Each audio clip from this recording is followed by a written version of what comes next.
Vous êtes à l'abreuvoir de l'actualité. Bonsoir, bienvenue à toutes et à tous. Le sommaire.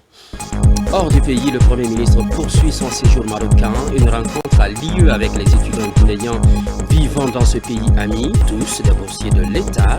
Ils ont exposé au chef du gouvernement leurs conditions d'études. Vaccination contre la poliomyélite à Cancan, la campagne est officiellement lancée. Objectif de ce troisième tour, éradiquer cette maladie virale très contagieuse, une maladie d'éviter, une manière d'éviter, j'allais dire, la paralysie chez les enfants de 0 à 59 mois.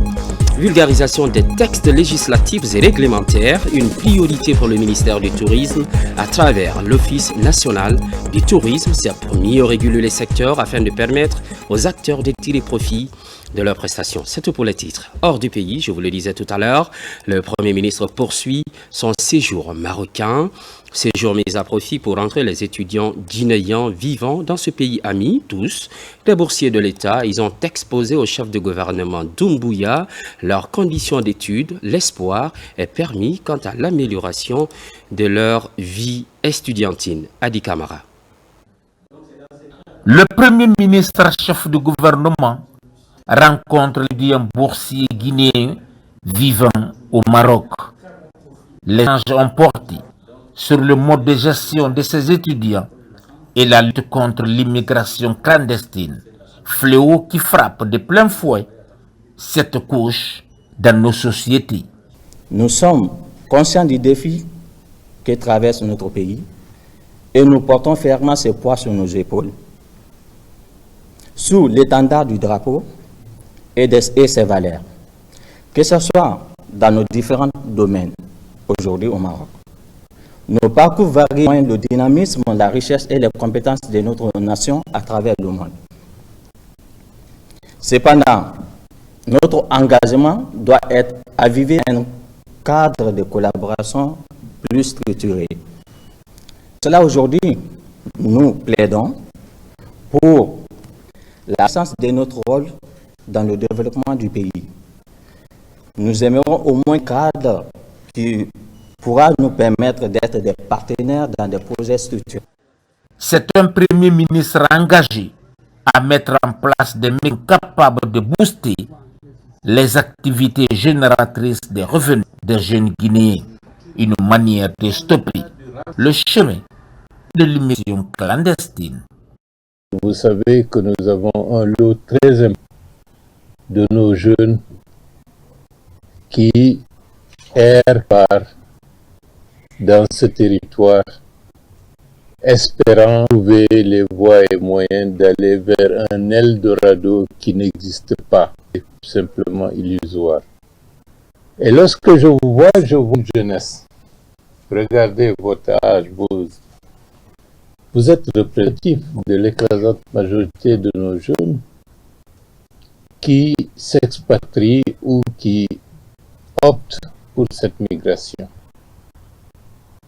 Et parmi vous, et parmi ceux qui prennent soit le chemin de la Méditerranée ou soit le chemin du Nicaragua, c'est une bonne partie de nos forces vives, des diplômés, des personnes qui ont acquis un niveau de formation qui peut et qui doit être visé pour le pays. Il y a des opportunités dans notre pays. Ces opportunités vont se concrétiser de plus en plus avec l'aide de Dieu dans les années à venir. La Guinée est en train de changer. Le capital humain est un élément fondamental sur lequel le Jean Mambouya accorde toute son importance. Les revenus qui seront tirés du doux, près de 20% seront consacrés au capital humain, c'est-à-dire à l'éducation, à la santé, en d'autres termes, quelque chose qui permettra de faire émerger, disons, des citoyens guinéens au centre des préoccupations des programmes gouvernementaux. Je tiens à vous encourager, je tiens à vous dire, regardez un peu vers votre pays, ne regardez pas toujours vers ailleurs. Dans quelques années, d'autres viendront, chercheront à aller en Guinée.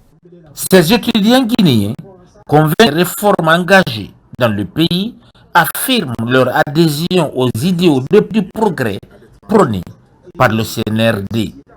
Et on est confiant parce que depuis l'arrivée de l'ambassadeur qui est là, et on a vraiment les choses évoluent. L'enregistrement et la biométrique des étudiants pour les étudiants boursiers, ça évolue dans les meilleures conditions et il répond encore aux besoins des étudiants. À chaque fois qu'on a une réclamation, il nous assiste et vraiment c'est une grande fierté et on a vraiment confiance à l'engagement qu'il a tenu pendant la rencontre et nous sommes confiants et ça va bien aller en conditions. La promotion du capital humain est une préoccupation pour le gouvernement qui veut faciliter la construction d'une Guinée unie et prospère. De l'autre côté de la Méditerranée, c'est en France précisément, les questions migratoires suscitent des réflexions, surtout dans le cadre de l'intégration socio-économique. Une plateforme existe désormais et s'intéresse aux migrants guinéens. Falilou Diallo commente les images de Mohamed Souma. Alternative Solidarité Immigration, comme son nom l'indique, veut une plateforme d'identification des défis liés à l'épineux processus d'immigration, surtout la réinsertion économique et sociale des migrants. Nous avons aujourd'hui des projets phares qui pourront aider les gens en situation de difficulté, notamment soit à rentrer ou qui est sur le territoire. Mais nous essayons tout de même d'apporter quelques innovations à cet existant-là afin que nous puissions participer pleinement à l'intégration de ces migrants de retour au pays. L'ambassade de France et autres parties impliquées dans ce processus accompagnent l'alternative Solidarité Immigrants dans cette opération. L'idée d'accompagner les migrants pour une intégration réussie. À informer, sensibiliser nos communautés, ces enjeux surtout de l'immigration irrégulière d'une part, et apporter des solutions conclusives au retour volontaire des migrants ici qui veulent repartir en Guinée notamment. Son Excellence, Monsieur le Président de la République, a permis de rapatrier un nombre important, n'est-ce pas, de gens en Tunisie, au Soudan, en Égypte et tout dernièrement de l'Algérie. Non seulement d'aider de manière digne, mais aussi leur permettre vraiment de s'insérer de manière professionnelle au sein de notre pays. La rencontre a permis également de finir les programmes de ce nouveau projet. Cette initiative s'inscrit en droite des priorités des autorités du CNRD, celle de soutenir les actions de la diaspora et d'accompagner le retour volontaire des migrants guinéens. Retour au Bercail, direction Farana pour parler des innovations qui touchent l'agriculture familiale. Il s'agit de la résilience des ménages, une session de concertation à mobiliser les acteurs impliqués. Noumousso Diakité, Ibrahima Oulin Fofana. À Farana, le projet agriculture familiale, résilience et marché agrifarm est en session. C'est un projet qui a pour objectif global de contribuer à améliorer de manière durable la sécurité alimentaire et la situation nutritionnelle et les capacités de résilience aux crises des ménages ruraux des régions de Haute et Moyenne Guinée. Ici, il est temps de présenter le bilan de la mise en œuvre du PTBA, plan de travail et budget annuel. L'équipe projet ne peut pas connaître toutes les réalités du terrain, mais les services techniques qui sont convoqués, ils sont tout le temps sur le terrain, ils connaissent les opérateurs qui sont sur le terrain, ils connaissent les entreprises qui travaillent sur le terrain, ils connaissent la performance de ces entreprises et aussi les différents projets qui interviennent dans la zone du projet. Ils peuvent nous aider non seulement à identifier les doublons dans la planification des activités, mais aussi à proposer des stratégies ou des méthodes qui pourront nous permettre à être efficaces sur le terrain pour atteindre l'objectif du projet. Nous sommes en train vraiment de réaliser les activités à merveille. Et c'est ce qui est en train de se faire. Donc, comme on a fait l'exercice 2024, ce qui n'a pas pu être réalisé en 2024, nous nous projetons en 2025 et formuler de nouveaux objectifs aussi pour l'année 2025. Les participants apprécient l'état de la mise en œuvre des recommandations de la réunion tenue le 17 août 2024 à Cancan. Le bilan de la mise en œuvre du PTBA 2024 est présenté au comité consultatif régional avant de présenter le projet du plan de travail et budget annuel 2025 de la Haute-Guinée. Nous avons trouvé que les résultats sont très concluants et que c'est un projet qui peut apporter de plus à la vie des citoyens, à la vie des populations à la base. Il faut retenir que sur les 9 points suggérés, il y a au moins 6 à 7 points qui ont été réalisés. Il y a au moins 2 points qui sont en cours de réalisation. Le comité consultatif régional est sorti de cette réunion informé de l'état d'avancement de la mise en œuvre des recommandations. Il est informé de l'état d'avancement de la mise en œuvre du PTBA, plan de travail et budget annuel 2024, et le projet du PTBA 2025 est approuvé. Et puis, dans la région voisine, vaccination contre la poliomyélite à Kankan. La campagne est officiellement lancée. Objectif de ce troisième tour, éradiquer cette maladie virale très contagieuse. Une manière d'éviter la paralysie chez les enfants de 0 à 59 mois. L'OMS soutient cette démarche préventive. Djamokaba, correspondance. Kankan, dernière région à recevoir le troisième tour de la campagne nationale de vaccination contre la poliomyélite. La maison commune des jeunes est choisie pour toucher les consciences. Ces vaccins recommandés sont impératifs pour les tout-petits. C'est un moyen de prévention indispensable contre la poliomyélite. La poliomyélite reste une menace pour nos communautés. Bien que les progrès remarquables ont déjà l'éradication de cette maladie, notre vigilance ne doit pas faillir. Chaque enfant vacciné est une vie protégée. Ensemble, travaillons pour atteindre les objectifs fixés de l'initiative mondiale pour l'éradication de la poliomyélite et relevons les défis ici. Ce troisième passage de la campagne nationale de vaccination contre la poliomyélite est une lueur d'espoir pour nos communautés et pour la santé de nos enfants de 5 ans. Ce problème de santé publique mobilise l'Organisation mondiale de la santé et autorités du département de tutelle pour afficher les nouvelles recommandations internationales afin d'aider le personnel soignant à protéger les enfants. La Guinée est parvenue à signer l'initiative pour l'indépendance vaccinale. Cette initiative garantit à notre pays l'acquisition de vaccins en quantité suffisante, de vaccins de qualité et à coût. La propagation mondiale de la poliomyélite nous rappelle que toutes les formes de poliovirus n'ont pas disparu. Les enfants du monde entier seront en danger. Les situations d'épidémie de poliomyélite, en appliquant les recommandations de l'OMS, nous pouvons inverser cette tendance. La vaccination, principale somme pour éradiquer la poliomyélite. La synergie d'action est l'un des engagements pour optimiser le taux de couverture vaccinale visé sur les 38 districts sanitaires de la région administrative de Kankan.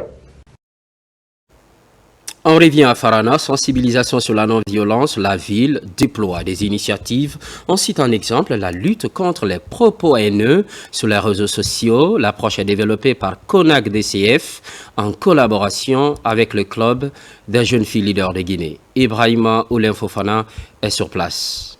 Ici, à la maison des jeunes de Farana, ce cadre d'échange initié par la CONAC DCF, Coalition nationale de Guinée pour les droits et la citoyenneté des femmes.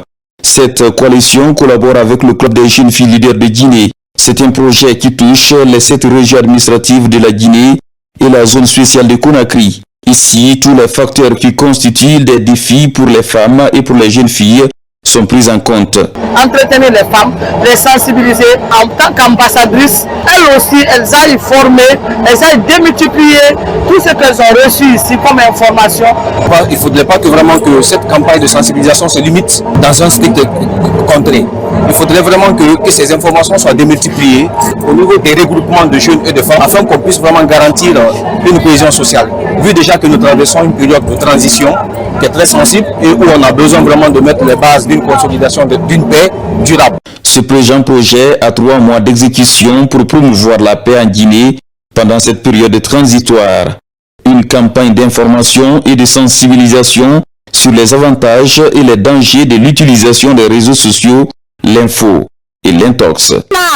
Venir nous édifier par le biais de cette sensibilisation nous réconforte à plus d'un titre, car la Guinée est une famille. C'est une campagne de sensibilisation financée par le Fonds de consolidation pour la paix à travers l'UNFPA par le biais du ministère en charge de la promotion féminine, de l'enfance et des personnes vulnérables. Elle couvre les chefs-lieux de cette région administrative et la zone spéciale de Conakry. Mutilation génitale féminine, Bokeh, Kindia et Conakry mènent ensemble la lutte contre les VBG. Tout d'abord, la formation des acteurs de la chaîne pénale et autres agents sur les instruments juridiques devant aboutir à la tenue des audiences foraines. Il est essentiellement question de réduire le taux de prévalence des mutilations génitales féminines dans ces 3 régions. Younous Atawel Kamara. Bientôt, la tenue des audiences foraines relatives aux mutilations génitales féminines en Guinée. En prélude à cet événement, les professionnels de la chaîne pénale et autres travailleurs sociaux de Bokeh, Kindia et de Conakry sont en conclave pour renforcer davantage la cité. Il s'agit pour ces magistrats, officiers de la police judiciaire, gendarmes et acteurs évoluant dans la lutte contre la mutilation génitale féminine d'harmoniser les idées afin de freiner ces pratiques néfastes à l'égard des filles et femmes.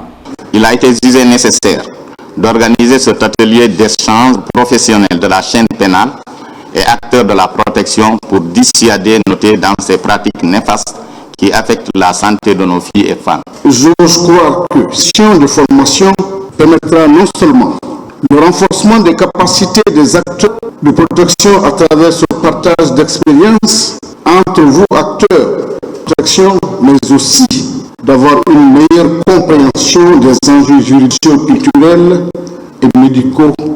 La bonne maîtrise des instruments juridiques, notamment le code de l'enfant et le code pénal, mais aussi la stratégie de sensibilisation des communautés sont entre autres sujets débattus durant les 3 jours de formation des professionnels de la chaîne pénale et acteurs sociaux ici au gouvernorat de Bokeh. Je suis ravi de voir ici les officiers en uniforme et d'autres acteurs aussi. Ça démontre que c'est en conjuguant nos efforts, en mutualisant nos efforts, qu'on pourra arriver à éradiquer définitivement ce fléau. Aujourd'hui, nous sommes là, les représentants de l'action sociale, avec les magistrats, dans un atelier comme celui-ci. Nous essayons de mettre ensemble, ou de pas ensemble, nos acquis, nos expériences en termes de l'organisation des audiences foraines. Cette rencontre d'échange partage d'idées pour mener une croisade contre les mutilations génitales féminines, une initiative du ministère en charge de l'enfance avec un appui technique financier de l'UNICEF. Coopération entre la Guinée-CEF pour la période 2024-2028. Le nouveau programme approuvé en février dernier a été lancé. C'était à la faveur de la première revue annuelle du Fonds des Nations Unies pour l'enfance. Les acteurs concernés ont répondu à l'invitation. Sarafdine Diallo, Sona Sagno. Depuis sa création en 1945, l'UNICEF œuvre partout dans le monde pour les droits des enfants et leur épanouissement. Pour atteindre ces objectifs, en Guinée, un nouveau programme 2024-2028 est scellé entre la Guinée et l'UNICEF. Les acteurs des régions de Mamou et Labé concernés par ce programme tiennent la première revue annuelle du programme. Il vise à soutenir les efforts du gouvernement pour éliminer les obstacles à la réalisation des droits de l'enfant en Guinée, conformément aux objectifs de développement durable et à la Convention relative aux droits de l'homme. Cette première revue annuelle de ce programme Guinée UNICEF 2024-2028 vise à faire le bilan global des activités réalisées dans les 5 composantes du programme et identifier les faiblesses afin de proposer des solutions. Je suis convaincu que les contributions issues de cet atelier permettront d'améliorer nos interventions et de mieux répondre aux attentes des communautés. Ensemble, avec détermination et cohérence, nous pourrons transformer les ambitions en réalisation et donner à chaque enfant la possibilité de vivre, d'apprendre et de s'épanouir dans un environnement sain et protecteur. La réunion a permis d'évaluer et d'apporter des ajustements aux différentes composantes du programme. Elle vise également à préparer les plans de travail pour 2025 et 2026 en faveur du bien-être des enfants. Un mot de tourisme, le ministère à travers l'Office national du tourisme assure la vulgarisation des textes législatifs et réglementaires. Une chose est de réguler le secteur, l'autre sera de permettre aux acteurs d'offrir des services de qualité et de tirer pleinement profit de leurs prestations. Ousmane Ba, Mamadou Djoumaba. Le tourisme, un véritable levier de croissance économique.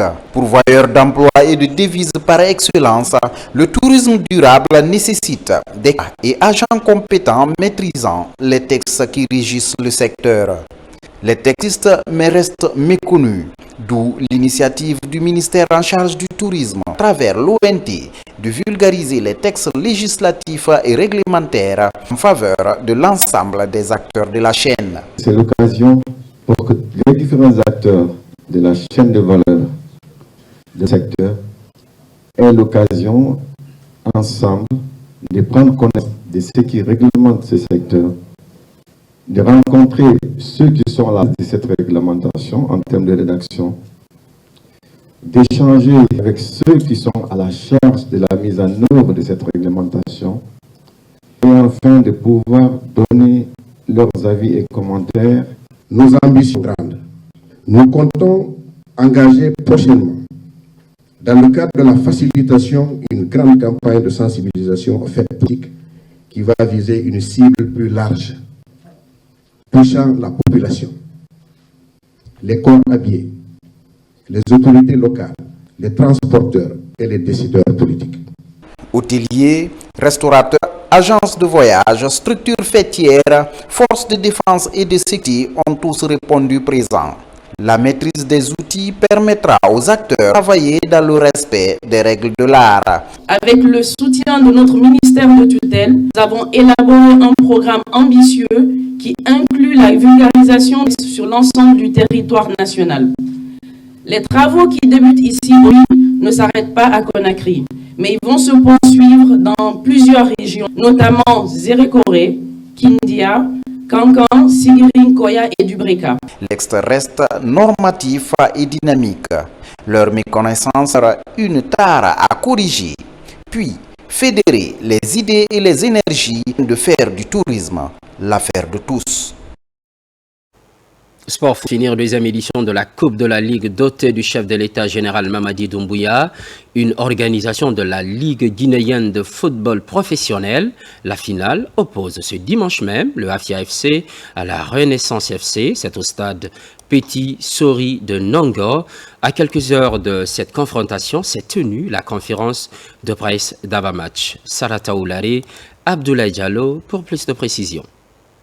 Les deux équipes finalistes de la deuxième édition de la Coupe de la Ligue affûtent les armes à quelques heures de leur confrontation. L'Akdar Adjali, arrivé sur le banc des Verts et Blancs en pré-saison, tient à rafler ce trophée pour bien entamer son aventure avec le vice-champion en titre. Concernant le match, pour revenir, c'est un match qui va être très important pour toutes les équipes, surtout pour Hafia, parce que comme je viens de l'apprendre, c'est la deuxième édition. Pour Hafia, être en finale, c'est une fierté. Néanmoins, ce ne sera pas un match facile, parce que je me suis renseigné très bien sur mon concurrent, notamment sur M. Camara, qui est un très grand tacticien.